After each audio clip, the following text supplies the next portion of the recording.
emphasize Right, because when the what car, is happening. Because me I wonder, no, but oh, realize this when the car passed slowly, you realize that it could, everybody in the all of them car. have them face turned to we.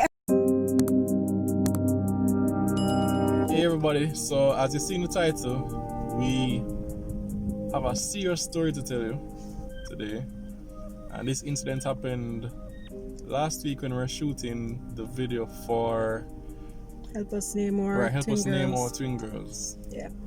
You know, sometimes some things happen and you watch the news, it's 7 o'clock, you watch the news and you see all that's happening out there in Jamaica, the rest of the world, Jamaica, that's, you know, that would never happen to me. It's like you take a crime vaccine and you feel immune, like crime reaching me can't harm. I know you'd see things in the news like that couple. Yeah, the couple out by that were murdered at open lot in Portmore, and they found them. I think it was the day after Valentine's Day. They found them, and you know, you might think, well, maybe the guy did something or the girl did something, or I'm related to somebody who, you know, is a situation where you can't catch Croc or you catch him short, or you come up with all kind of theories and as to why they ended up. Right. What bad they did to attract this crime to themselves. Right. But it's not always the case. It's not always the case. You don't have to do anything for something to reach you, especially the way things have been going here in Jamaica. The crime situation is out of control. I read a statistic yesterday that so far for the first 52 days of the year, we've had 200 murders. It's sticky, very sticky out there. Very sticky, family. Alright, so our story now. So we're shooting the video last week. And before you jump to any conclusion, just let us finish, right? We were at a stone's throw from our house, right? And we were sitting on a rock with a selfie stick and the phone shooting the video. So towards the end of the video, I realized that there was a young man at the corner. Yeah, I don't know if you guys realized that in the video, Paul was kind of looking around a lot, looking behind him a lot. In the process of doing that, because that's the thing, you know, you are always alert, right? So Paul was just being aware of the surroundings and looking around routinely a lot, and in looking around a lot caught glimpse of this young man. Right, so he was there and he was just neither going nor coming. He just appeared and he was just spinning. So he was in the road, turning back around, stop. There's no bus stop, no taxi stand on our street, but he was basically stationary, spinning in a circle. Anyway, I noticed him. I was like, I can take this guy any day. So anyway, White Pro Box comes creeping and picks him up, right? It continues to, when I say creep, I mean like you're going 10, like it's like a learner driver without a L. That's the kind of pace he's going at. Yeah, meanwhile, we're wrapping up our vlog. So I am totally unaware that any of this is taking place. But Paul is seeing this. So we're facing oncoming traffic, right? And they are in the opposite direction. They're supposed to be going that way, right? So so our backs are basically turned to the direction that they are coming from. Right.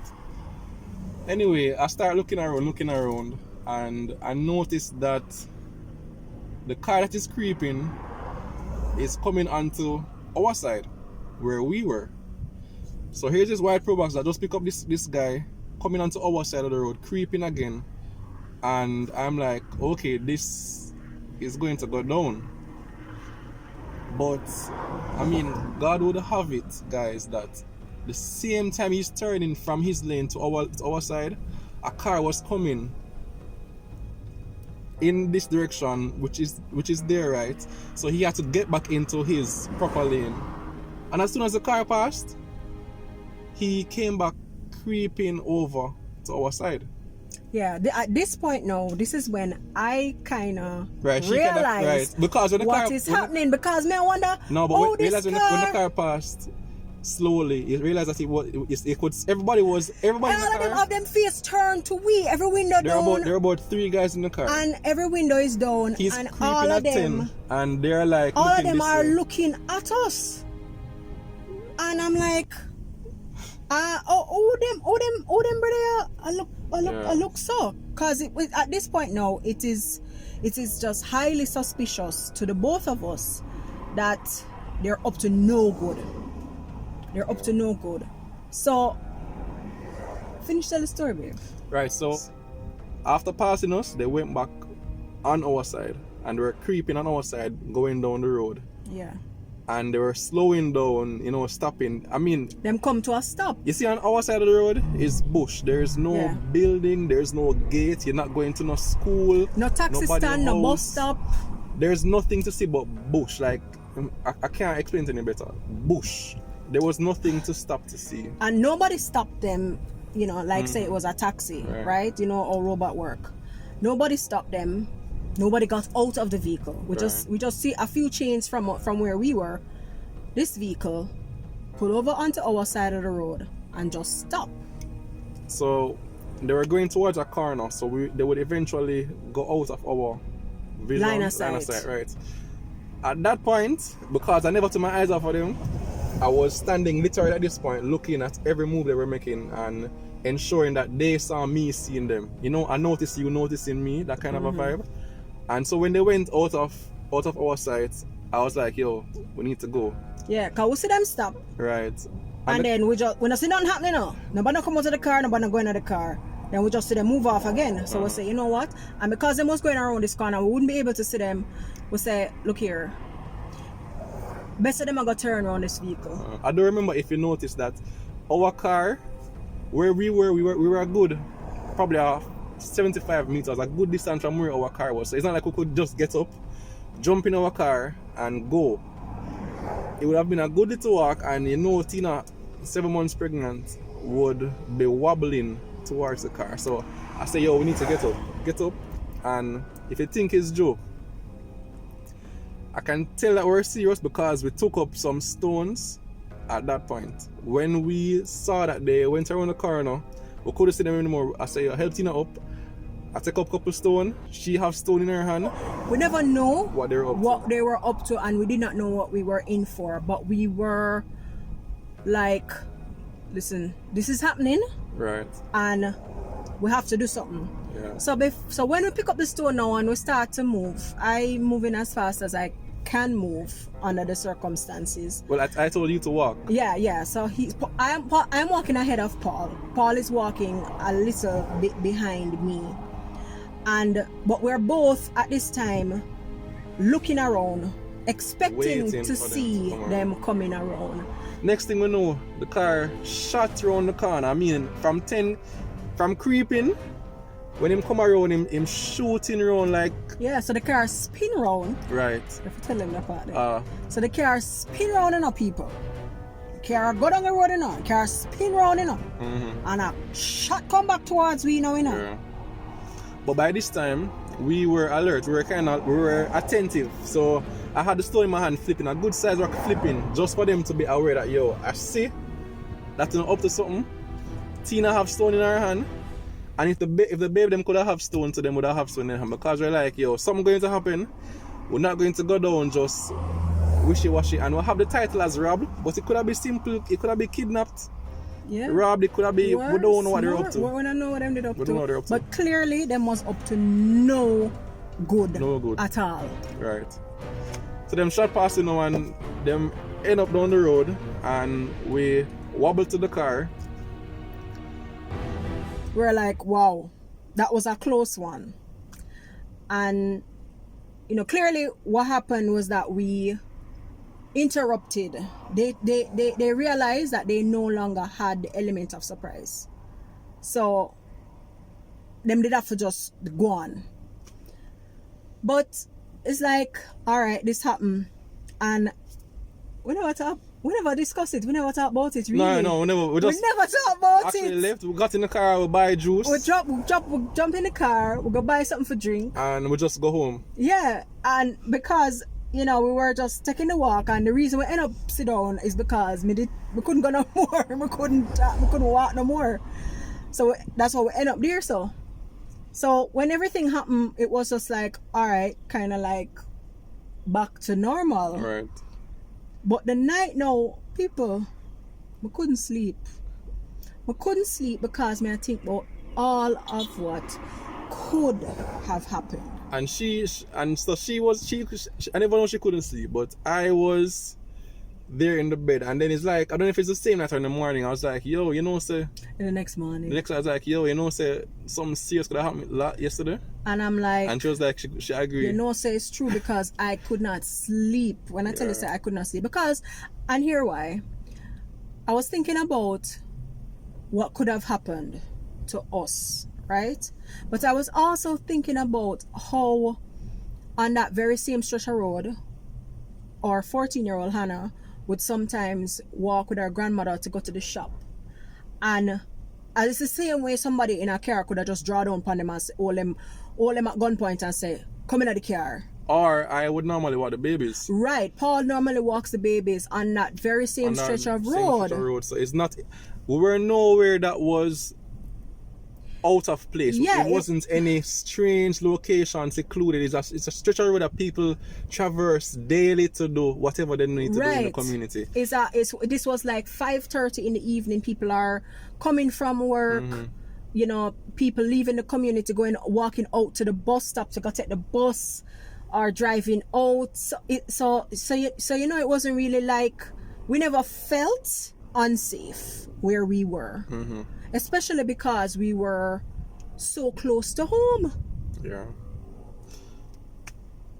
And to me, what really struck me was that, yo, God really protect us, because I think the turning point for that event was when they were coming on our side, and the car that was heading this direction, in the opposite direction, prevented them from coming over at that point. You see, if they came over at that point, yeah, we would have been totally unaware. Yeah, they would have caught us by unprepared. surprise. Yeah, because up to that point, I never realized what was happening. Anything, and I woke up and I was like, yo, God, you really saved me, you know. You know, the scripture said, he that dwelleth in the secret place of the Most High, Psalm 91, I believe, shall abide under the shadow of the Almighty. And sometime, even in James said something where he said, we always plan and say, oh, tomorrow we'll do this, and next week we'll do that. And not really saying, if it be God's will, let us do this. If it be God's will, tomorrow we'll accomplish that. Because you never know. There's no immunity or no vaccine for crime. And if you feel like you are apart or removed from the possibility of crime reaching your doorstep, then think again, you know, people, believe me.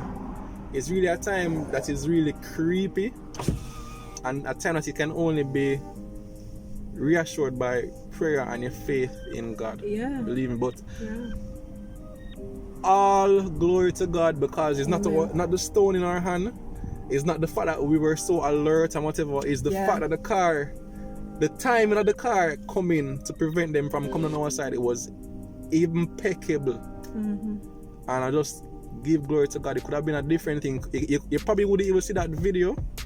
Them could have gone with the phone, and it could have been worse than a robbery. It could have been whatever else. We could have tried to put up a fight, and they were like, what them people are doing? Right. Them know I have in my back pocket and them things. So. Right. Yeah, because even though they saw us with the stones and them, they came shooting around the corner like that, them could have stopped. Yeah, they could have still stopped, right? Because them could have something. Because if they have weapons that were, you know, better than the stone that we had in our hand, and if they felt confident enough that they could, you know, take us in the situation, they could have. They could have. Because I wasn't really, you know, look at my condition. Yeah, she can't be very intimate. I mean, it must be God. No offense. So we can't be very intimidating. It can be very, not the way you are right now. We weren't going to post this video. We were hesitant. But Yeah, because we don't want people be thinking that, look, that we're trying to, get get some some views views or out some of likes. this or some likes out of this. This is not what this is about. That's not what we are about, guys. This is about showing up how vulnerable we each are. And don't for a minute think that you can put up your big wall or your security camera or buy a gun and that is your protection and you are safe. No. The only one who keeps our life, as it says in Psalm 121, is God Almighty. God Almighty keeps our life. Not man, and not man's weapons or tools or capabilities. It is the Lord Himself. And He chose to preserve us in that moment. So we're giving Him the glory. All glory to God. And let us know, have you had any close calls, any frightening experience that you're like, yo, that was scary, but God brought it through? Let us know in the comments. We want to be a community, guys, where we can share things, not just for our own benefits, but we need other persons to be able to benefit from what we have to say. You understand? So good talking again, guys. See you again soon. On Saturday we'll be posting something else. And take care from me and the host. Bye. Blessings, guys.